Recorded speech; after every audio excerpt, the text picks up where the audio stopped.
ka namin, Panginoon. Pagdating ng Panginoon, kundi pati na rin sa ikalawang pagdating ng Panginoon. At sa mga pagdating na ito ng Panginoon, ano bang nais niya? Ang ating kaligtasan, ang nais ng Panginoon, lalong-lalo na sa kanyang unang pagdating at ikalawang pagdating.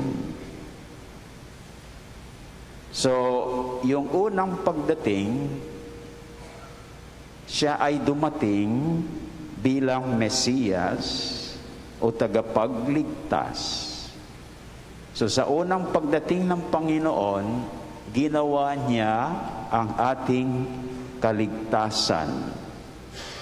Pero inaasahan ng Panginoon na tayo rin ay gumawa para sa ating kaligtasan. Di ba nasa Diyos ang awa, nasa tao ang gawa. Iniligtas nga tayo ng Panginoon, ay hindi naman tayo gumagawa para sa ating kaligtasan. Maliligtas ba tayo? Hindi. Dapat gawin natin ang ating bahagi sa ating kaligtasan. At ang ikalawa niyang pagdating ay ang kanyang pagdating bilang hukom. Nahuhusgahan niya tayo kung tayo ay gumawa para sa ating kaligtasan. So tingnan ninyo, kaligtasan pa rin sa ikalawang pagdating. So, yan ang isa sa mga nais ipaalaala sa atin ng mga pagbasa ngayon, na ang ating kaligtasan ang nais ng Panginoon, lalong-lalo na sa kanyang unang pagdating at ikalawang pagdating. So, tatlong bagay dyan. Una, nais ng Panginoon ang ating kaligtasan. Saan natin makikita ito? Sa mga pagbasa na nais ng Panginoon ang ating kaligtasan sa unang pagbasa mula sa aklat ni Propeta Baruk.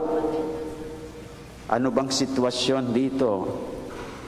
Sa pagbasang ito, yung mga kaya nung sila'y natalo, ang iba sa kanila o karamihan sa kanila ay pinadalang bihag sa Babylonia.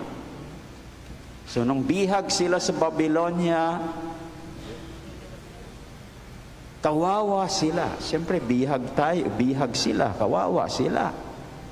Iyon ay nakita ng Panginoon at nais niyang iligtas ang mga Israelita. So, anong pagliligtas ang ginawa ng Diyos para sa kanila? Yung ibalik sila sa kanilang sariling bayan. At gawin yon ng agaran. Yan ang ibig sabihin ng narinig natin sa unang pagbasa na ininutos ng Panginoon na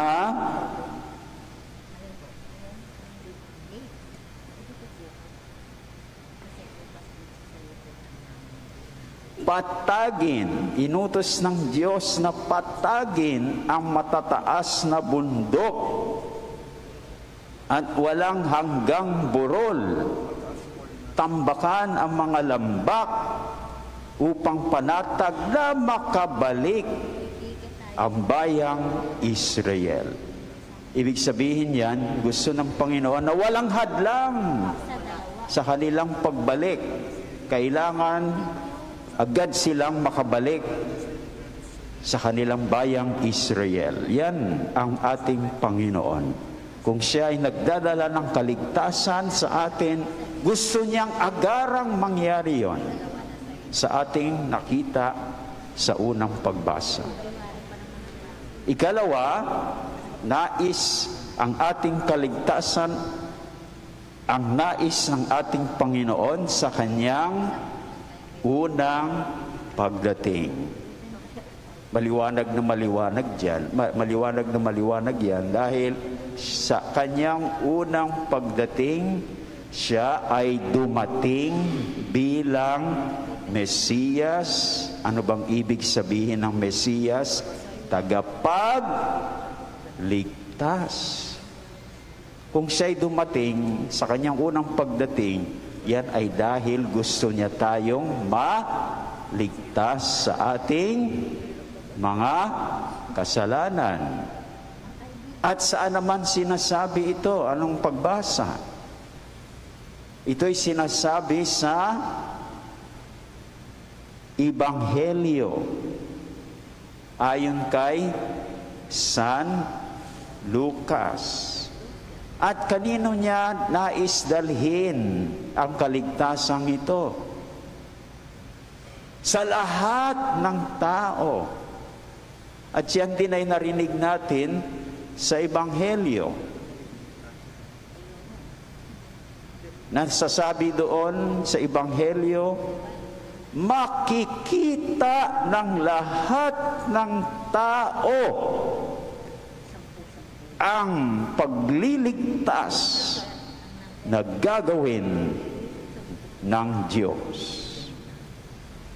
So yan, dumating siya para tayo ay maligtas lahat sa ating mga kasalanan. So paano mapasa atin ang kaligtasan ito na dala ng Panginoon?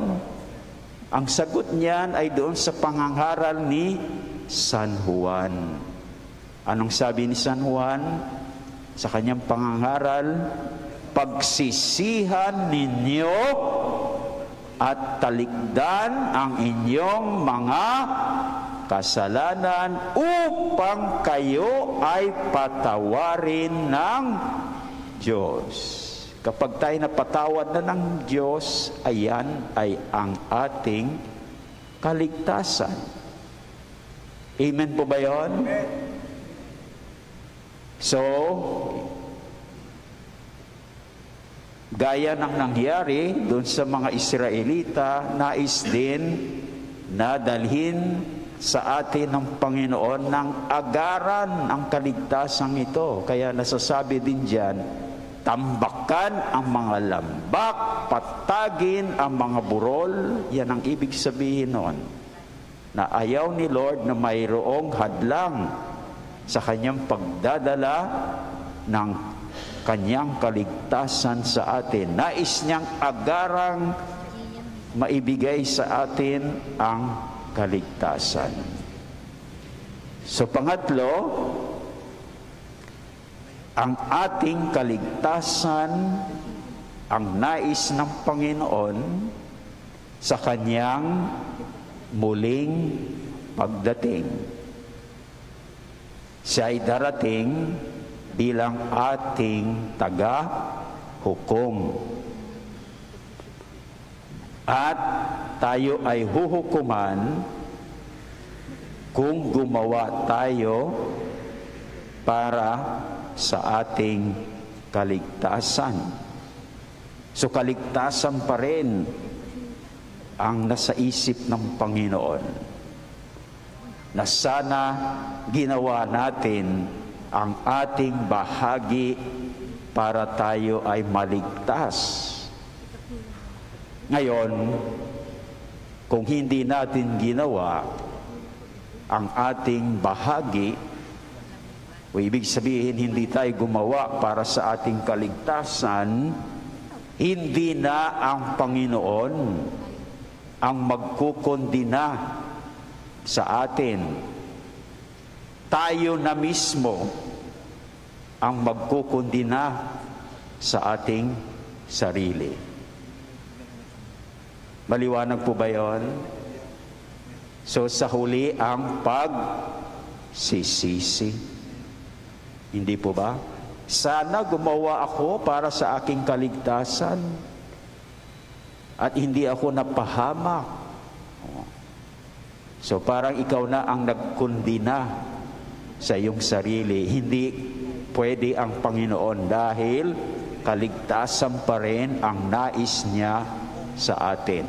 Kung tayo ay nakundina, hindi siya ang nagkundina, kundi tayo mismo ang nagkundina sa ating sarili. So, saang pagbasa natin ito matutunghayan? Sa ikalawang pagbasa mula sa sulat ni San Pablo sa mga taga-Pilipos. So, ayon sa pagbasang ito, paano mapasa atin ang kaligtasan na dala ng Panginoon? Mayroong sinasabi diyan, dalawa. Una, tumulong tayo sa pagpapalaganap ng mabuting balita. Hindi lang yung mga pari ang may tungkulin para ipalaganap ang mabuting balita. Tama o mali? Tama o mali? Hindi lamang ang mga pari ang may tungkuling magpalaganap ng mabuting balita. Tama o mali? Hindi po. Hindi lang pare. Lahat po tayo ay may tungkulin.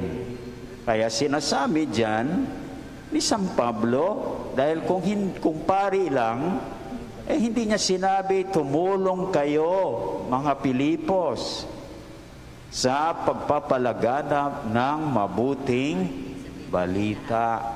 Kasi sayang naman ang pagpapalaganap ko sa inyo ng mabuting balita na tumigil na lamang sa inyo. Dapat gawin ninyo, ang narinig po ninyo rito ay dalhin din ninyo kung saan kayo babalik sa inyong pamilya. Tama? Hindi yata ako tama eh. Tama? Kaya sana ang narinig ninyo, hindi para maipalaganap ninyo ang mabuting balita. Amen ba? Oh. So gamitin hindi lamang yung mga pagbasa ngayon, hindi lamang sa unang pagdating ng Panginoon, kundi pati na rin sa ikalawang pagdating ng Panginoon. At sa mga pagdating na ito ng Panginoon, ano bang nais niya?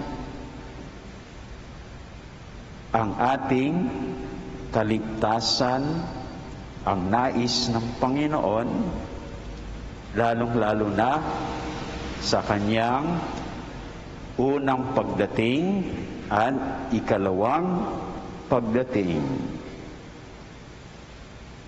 So, yung unang pagdating, siya ay dumating bilang Mesiyas o tagapagligtas. So, sa unang pagdating ng Panginoon, ginawa niya ang ating kaligtasan. Pero inaasahan ng Panginoon na tayo rin ay gumawa para sa ating kaligtasan. Di ba nasa Diyos ang awa, nasa tao ang gawa. Iniligtas nga tayo ng Panginoon, ay hindi naman tayo gumagawa para sa ating kaligtasan.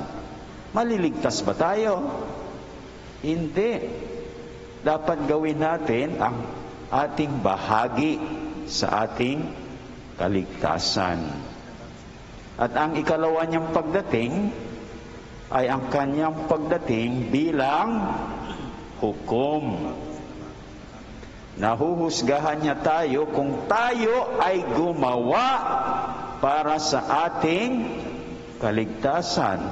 So tingnan ninyo, kaligtasan pa rin sa ikalawang pagdating. So, yan ang isa sa mga nais ipaalaala sa atin ng mga pagbasa ngayon, na ang ating kaligtasan ang nais ng Panginoon, lalong-lalo na sa kanyang unang pagdating at ikalawang pagdating. So tatlong bagay dyan. Una, nais ng Panginoon ang ating kaligtasan. Saan natin makikita ito? Sa mga pagbasa na nais ng Panginoon ang ating kaligtasan sa unang pagbasa mula sa aklat ni Propeta Baruk. Ano bang sitwasyon dito? Sa pagbasang ito, yung mga taga-Israel o yung mga Israelita ay natalo sa kanilang digmaan laban sa Babylonia. Kaya nung sila'y natalo, ang iba sa kanila o karamihan sa kanila ay pinadalang bihag sa Babylonia. So nung bihag sila sa Babylonia, kawawa sila. Siyempre bihag sila, kawawa sila. Iyon ay nakita ng Panginoon at nais niyang iligtas ang mga Israelita. So anong pagliligtas ang ginawa ng Diyos para sa kanila? Yung ibalik sila sa kanilang sariling bayan at gawin yon ng agaran.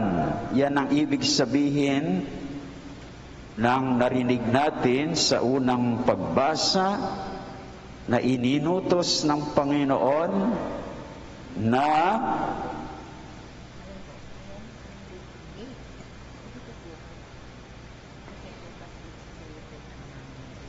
patagin, inutos ng Diyos na patagin ang matataas na bundok at walang hanggang burol, tambakan ang mga lambak upang panatag na makabalik ang bayang Israel. Ibig sabihin yan, gusto ng Panginoon na walang hadlang sa kanilang pagbalik. Kailangan agad silang makabalik sa kanilang bayang Israel. Yan ang ating Panginoon. Kung siya ay nagdadala ng kaligtasan sa atin, gusto niyang agarang mangyari yon sa ating nakita sa unang pagbasa. Ikalawa, nais ang ating kaligtasan, ang nais ng ating Panginoon sa kanyang unang pagdating. Maliwanag na maliwanag yan dahil sa kanyang unang pagdating, siya ay dumating bilang Mesiyas. Ano bang ibig sabihin ng Mesiyas? Tagapagligtas. Kung siya'y dumating sa kanyang unang pagdating, yan ay dahil gusto niya tayong maligtas sa ating mga kasalanan. At saan naman sinasabi ito? Anong pagbasa? Ito'y sinasabi sa Ebanghelyo ayon kay San Lucas. At kanino niya nais dalhin ang kaligtasang ito? Sa lahat ng tao. At yan din ay narinig natin sa Ebanghelyo. Nasasabi doon sa Ebanghelyo, makikita ng lahat ng tao ang pagliligtas na gagawin ng Diyos. So yan, dumating siya para tayo ay maligtas lahat sa ating mga kasalanan. So paano mapasa atin ang kaligtasan ito na dala ng Panginoon? Ang sagot niyan ay doon sa pangangaral ni San Juan. Anong sabi ni San Juan sa kanyang pangangaral? Pagsisihan ninyo at talikdan ang inyong mga kasalanan upang kayo ay patawarin ng Diyos. Kapag tayo napatawad na ng Diyos, ayan ay ang ating kaligtasan. Amen po ba yun? So, gaya ng nangyari doon sa mga Israelita, nais din na dalhin sa atin ng Panginoon ng agaran ang kaligtasan ito. Kaya nasasabi din diyan, tambakan ang mga lambak, patagin ang mga burol. Yan ang ibig sabihin noon, na ayaw ni Lord na mayroong hadlang sa kanyang pagdadala ng kanyang kaligtasan sa atin. Nais niyang agarang maibigay sa atin ang kaligtasan. So pangatlo, ang ating kaligtasan ang nais ng Panginoon sa kanyang muling pagdating. Siya ay darating bilang ating taga-hukom. At tayo ay huhukuman kung gumawa tayo para sa ating kaligtasan. So kaligtasan pa rin ang nasa isip ng Panginoon, na sana ginawa natin ang ating bahagi para tayo ay maligtas. Ngayon, kung hindi natin ginawa ang ating bahagi, o ibig sabihin, hindi tayo gumawa para sa ating kaligtasan, hindi na ang Panginoon ang magkukondina sa atin. Tayo na mismo ang magkukondina sa ating sarili. Maliwanag po ba yun? So sa huli, ang pagsisisi. Hindi po ba? Sana gumawa ako para sa aking kaligtasan at hindi ako napahamak. So parang ikaw na ang nagkondina sa iyong sarili. Hindi pwede ang Panginoon dahil kaligtasan pa rin ang nais niya sa atin. Kung tayo ay nakondina, hindi siya ang nagkondina, kundi tayo mismo ang nagkondina sa ating sarili. So, saang pagbasa natin ito matutunghayan? Sa ikalawang pagbasa mula sa sulat ni San Pablo sa mga taga-Pilipos. So, ayon sa pagbasang ito, paano mapasa atin ang kaligtasan na dala ng Panginoon? Mayroong sinasabi diyan, dalawa. Una, tumulong tayo sa pagpapalaganap ng mabuting balita. Hindi lang yung mga pari ang may tungkulin para ipalaganap ang mabuting balita. Tama o mali? Tama o mali?